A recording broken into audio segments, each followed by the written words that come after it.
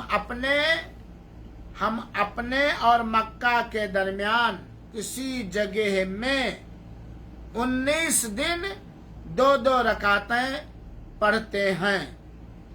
چنانچہ کیا ہوا، جب اس سے زیادہ ٹھہرتے ہیں تو 4 رکعت پڑھتے ہیں. 19 دن سے زیادہ ٹھہرتے ہیں تب 4 رکعت پڑھتے ہیں. یہ صحیح بخاری کی روایت ہے. تو یہ ہوا قصر کا مسئلہ.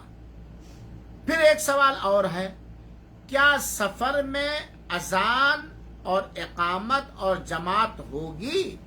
ہاں، اذان بھی دیں گے اور اقامت بھی کہیں گے اگر ہیں مسافر اتنے، اور جماعت کے ساتھ بھی نماز ادا کی جائے گی.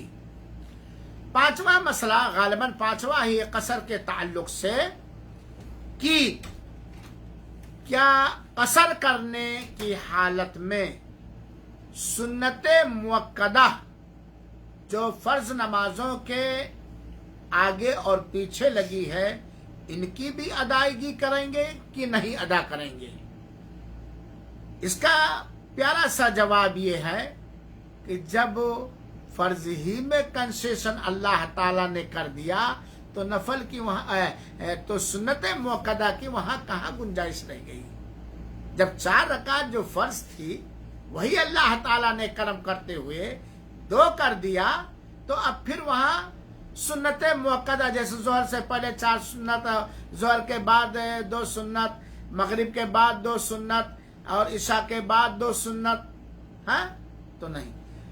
سفر میں حالت قصر میں سنت موقدہ کی ادائیگی اللہ کے رسول اکرم صلی اللہ علیہ وسلم سے قطعاً ثابت نہیں ہے. چنانچہ ہم سنت موقدہ کی نہیں پڑھیں گے سوائے 2 سنت موقدہ کے. کوئی بتا سکتا ہے 2 سنت موقدہ اللہ کے رسول اکرم صلی اللہ علیہ وسلم سفر ہو یا حضر ہو کبھی نہیں چھوڑتے تھے؟ ماشاء اللہ.